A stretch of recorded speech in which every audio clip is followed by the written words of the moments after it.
Welcome to the Motherhood Alliance podcast, the podcast dedicated to empowering moms and families on their health and wellness journey. I'm Brittany Suttner. And I'm Drea Brit.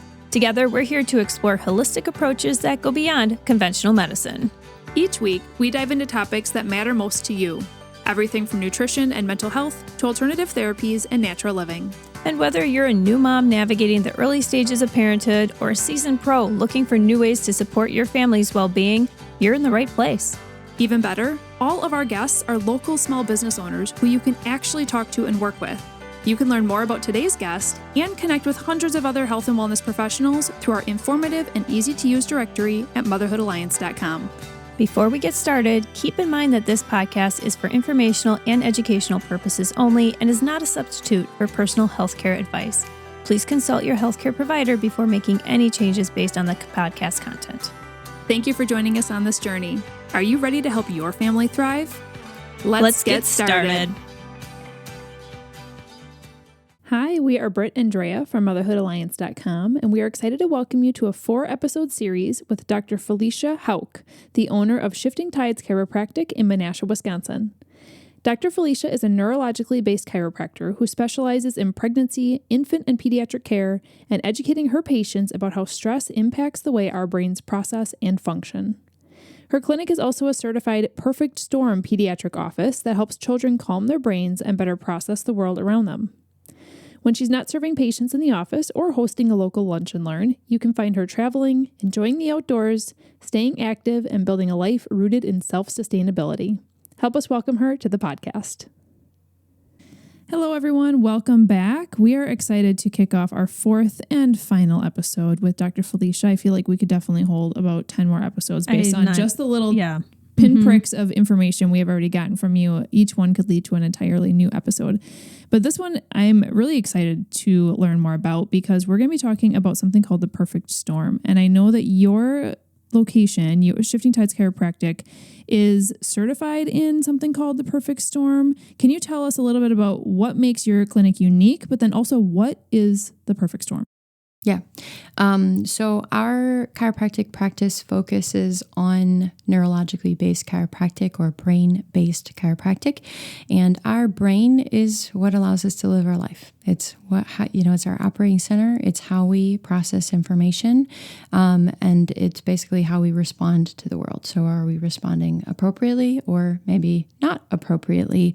That's all determined by our brain and how it views the world. So the perfect storm and that concept is basically addressing why our kiddos are struggling so much today and really understanding that there's not just one factor or one thing that plays a role. It is a perfect storm. Okay. And so we look at the physical stress, the emotional stress, the chemical stress that is put on a baby in utero and then during birth and after, and looking at how much stress and how soon it occurred, and really understanding the role that that's playing on the brain and how the brain can learn, grow, and develop. So you're saying all the way from pregnancy, a baby's brain could be starting to feel that fight or flight stimulation, and based on how the birth process goes, it can just start to trigger different things happening within the body based on that stress. Yeah, exactly. Oh my goodness. Okay, so let's start with that. Let's start with birth. What would you consider trauma from birth? I mean, obviously people have plenty of birth stories that have trauma involved. But even for someone who has kind of the ideal vaginal birth, is there still trauma involved in that for the baby? There definitely can be, and especially in settings where you may have a provider of some kind that's assisting. If they're pulling baby in any kind of a way, even to try and get shoulders out or assist, a lot of times that will change the birth outcome. So believe it or not, they did a study, and this is really intriguing. It found that 90% of children born in America, irregardless of whether they had intervention or not, had trauma to their neck or cervical spinal cord. Whoa. 90%. So how was that determined? Was that based off of a certain type of scan or just symptoms, or how does that work? Yep. So in our office, we use both thermography and SEMG. They're two different technologies, but what they do is they measure the inflammation within the spinal cord and how the nerves are actually able to communicate between brain and body. And that's one of our kind of baselines of, I know you asked earlier, like, how do we tell, what are the symptoms to tell if a baby has an issue or not? We go even beyond that and say, hey, don't wait for symptoms to arise. Get baby checked and get a baseline. Because even if it was a wonderful and beautiful birth that went exactly as planned, we just don't know what sort of stressors baby might have picked up from mom's pregnancy, something that might have occurred during birth, and even maybe shortly after. So we always say, get a baseline, don't guess, but get checked. Well, when you say 90%, that means not pretty much every, but pretty much every, you can just assume that more than likely your baby is holding some stress in their internal system. So is chiropractic care then the answer, or how does a parent help to de-stress their baby from the beginning? Yeah, I mean, I would say, and it's not to toot my own horn, but it's literally because we see in society that we're already doing all the other things, right? We're eating clean, mom's eating clean, mom's, we're moving, we're doing therapies when we figure out there's issues. There's all these different things and mechanisms that we're doing. But the one thing that we maybe aren't is looking at the brain and the nervous system. And that is where that neurologically chiropractic comes into play. So if a family is proactive and they come and see you after baby is born and things are regulated and baby is feeling good, can the perfect storm start from another trigger? I mean, this is kind of like a lifelong storm that can get triggered by multiple different ways of stressors, right? And to make sure I'm understanding correctly, the perfect storm is really just like, okay, stress starts from a certain pinpoint, let's say it's some birth trauma, and then this happens and it adds to the storm. And then this happens and this adds to the storm. And then this happens and adds to the storm. And then baby starts eating solids and then they start eating food dyes and processed foods and that adds to the storm. So is that kind of the concept of what we're talking about here, is a slow build up of stress in the body? Exactly. Yep. So think of it almost like a pig pile. We're just continuing to build.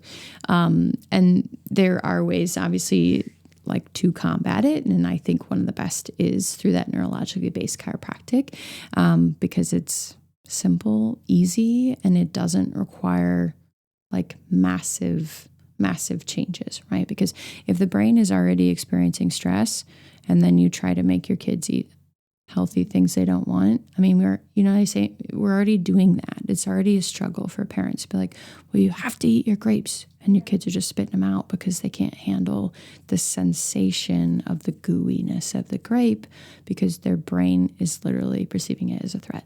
So it's like it's shut down. Okay, let's stay on that topic here. You mentioned sensory of a grape, right? And so I do feel like there has been an uptick in sensory, whether it's a diagnosis or just having sensory challenges for a time period. Like my daughter went through a phase where she just could not handle socks in certain ways. What is stemming from that? Are you saying that a lot of these sensory processing challenges are stemming from stress and the nervous system? Yeah, 100%. That's exactly what it is. Because sensory processing is the nervous system. So when we're saying, hey, we have a sensation, our body picks up the sensation through your nerve, and it's bringing that message through your nerve, through your spinal cord, and to the brain. The issue is, and as we said, talked about it a little bit before, the issue is that when you're in that fight and flight mode, the information is going to get stopped, if you will, in the primal part of the brain. It's called the amygdala. And that's where we basically pick up on fear and like the bad or the scary, because it's survival. And so we're always going to kick up the survival side, and we're always going to listen to that before we would process it any further. So the information literally gets like stopped at that amygdala, and it won't go into our cortex or our higher level processing from there. And that's why sometimes it's like you're talking to a child or you're talking to somebody, it like goes in one ear and out the other, or they're not even responding at all. And again, that's like the common sign sometimes that kids may have the sensory processing issue is like you're saying their name and they literally cannot hear you. It's because their brain is screaming at them and saying like, run, get away, fight, these kinds of things.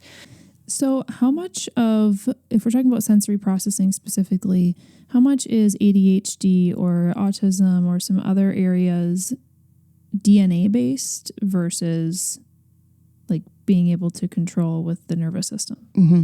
So all of that, I mean, it's still a part of this storm, right? So it's not like there's one cause. Okay, it's all of these different stressors. And the thing about genetics is that traditional, hey, I get this from my DNA or I get this from my genes, that concept has been, we'll say, kind of debunked even within genetics and geneticists. That's been debunked for like decades, if you will, because the new study of genetics is called epigenetics. It's how what happens in our environment turns on and off our genes. So it turns on and off how those things are expressed. So we have to look at what's occurring in our environment and those stressors, because that can actually determine whether it's turned on or off. Okay. So if a kiddo is struggling with some sensory processing things, what you're doing in your environment can help turn down or turn up that intensity. Correct. Right? Correct. And then, that's why they've kind of moved to calling it a spectrum. Okay. Well, and when I hear the word spectrum, I think of, well, this kiddo is different than this kiddo, which is different than this kiddo. But you're saying there's actually a spectrum that a kid itself, one individual can experience based on the environment around them. Yeah. I mean, I think they put it in a spectrum because they base it on like a severity level is typically what they're doing. They call it a spectrum because they don't want to say, they don't know how to label it, I guess. And the whole idea of that, of course, is that we don't want to even label or diagnose with those kinds of things anyways, right? We want to understand what's going on in the child and how can we best serve them so they can reach their highest potential, whatever that may be for the kid. So if a child is in the storm right now, they've had thing upon thing upon thing upon thing, stressor upon stressor upon stressor happening within their lives, and a parent is hearing this concept for the very first time, they're like, okay, what do I do for my kiddo that is in the storm to start bringing them out of it? Mm-hmm. I would say the first thing, again, tooting my horn, is that the chiropractor that is neurologically based or that is working with this and handling it, getting a baseline of what's going on with your kid. So getting them checked, doing an evaluation and getting a baseline of what's going on, and then having ways to actually measure that improvement for them. So I think that's one of the first and most important things, because chances are, as a parent, you're already probably tried to do all the other things where you're like, hey, we're changing the way we're eating. We're trying to eat better. Hey, we are doing, birth to 3, or we're doing these different, therapies and things like that to try to get them to catch up on their milestones. Well, the neat thing about chiropractic is that while you're doing all those things, and sometimes you can get a gain and then you might lose it just like right after that. What chiropractic does is it literally allows for that like information to not go in one ear and out the other, but to go in one ear and into the brain and get processed. And so what we've been able to see is that once people start with neurologically based chiropractic, all of their therapies, they're going to have these humongous gains, and actually be able to achieve the milestones and keep them, because their brain is now able to process and grow and develop and learn. And you're based in Menasha, right? Yep. Okay. Let's say that somebody is listening to this and they live in somewhere like Madison. Sure. If they're looking for a chiropractor, you keep saying neurologically based. So is that something that they would see on somebody's website? Yes. If we're talking about a neurologically based chiropractor, do most chiropractors that are neurologically based do the same techniques, or are there certain techniques that are also something parents should be looking for to help their child with this perfect storm? So we use the technique, it's called torque release technique. And the company that does the Perfect Storm, they're called the Pediatric Experience. So that would be a great website if you're looking to kind of find a doctor. Just go to the Pediatric Experience and they have a find a doctor option. So even if you're not in Wisconsin or you're thinking about it for a family member that's not in Wisconsin, there are Pediatric Experience Perfect Storm chiropractors all over the nation. So I keep returning to this Perfect Storm because I think a visual is so helpful for families when they are thinking through different concepts. But with this Perfect Storm, I'm guessing you said it starts with birth. It can start with birth trauma. What are some other like big ticket changes happening in a kid's life, or maybe milestones like, I don't know, puberty or certain other milestones when they're younger that parents can really kind of be hyper aware of that could contribute to the Perfect Storm if they're not proactive? Sure. So that goes back to the physical, the emotional, and the chemical stressors, and I'll just break down some of those. The first one, it can be really, really commonplace in the first year of life that baby gets sick with something and we give them antibiotics right away. Okay, that's something that will forever change the bacteria that is in their body and in their gut. And you cannot ever get that natural amount and the amount, like the variety back, ever. Let's hit pause there. Sure. What should a parent do then instead? If they have a situation where, I mean, it could be as simple as an ear infection, and there are some natural things you can try with ear infections, like garlic drops or things like that first. But for other sicknesses where they're getting prescribed an antibiotic, what else can they do? Or if they have to take it, how can they support their body through it? Yeah. I mean, I would say that it's very like instant by instance, depending on what is going on. But there are tons and tons of natural remedies that allow for, you know, a better balance of our microbes, right? Of our bacteria or viruses, things like that. So without me saying, hey, do this specifically, because there's so many instances, I would revert back to, you know, going to a natural practitioner, because they are not going to recommend the antibiotic, and they're going to walk you through what it means for your child to have a fever. You know, when is it truly, you know, a concern? You know, what does the science actually say about febrile seizures? What is, you know, so it's being educated and taking the fear away so that we can make educated decisions as opposed to rash, fear-based decision making. And that's going to help to keep, you know, the entire family healthy, and not have those repercussions that then are going to come back to bite you later in the future. And then, getting back to the Perfect Storm, some other milestones to kind of look out for. Yep. So I would just say that, you know, when it comes to any kind of symptom that a baby may have, colic is a buzzword, and it's something that a lot of pediatricians will kind of push off and just say, oh, it's normal, they'll grow out of it. The reality is that children never grow out of things, they grow into something else. Okay. So colic is actually one of the first signs, like baby is in pain, they are not happy and something is wrong. So that in and of itself is a great sign to kind of be like, hey, I need to bring them in to neurologically based chiropractor and just get a baseline. What's happening? Because incessant crying is not normal. Other things that we look at as far as like immediate signs is like range of motion. Is baby moving head side to side from left to right, or are they favoring one side or the other? It's a sign that there's restriction, and it's a sign that there's something, you know, going on. And that could be neck, but it also, you know, sometimes we'll see that in like, hey, they're only moving one leg around, or they move one and straighten it out. The other one doesn't straighten all the way, or their arms, or I mean, different things like that. So really, you know, watching baby and observing baby, which mamas do best, of course. But looking at it and going, hey, you know what? I'm noticing this, and I'm actually going to take it to someone that's going to do something and not just tell me it's normal, because I know it isn't, right? And so it's trusting that mama gut, you know, the instincts, and saying, hey, you know what? Something's not right here, and doing something, pursuing it, and being kind of that mama bear. So, you know, that's kind of the physical stressors.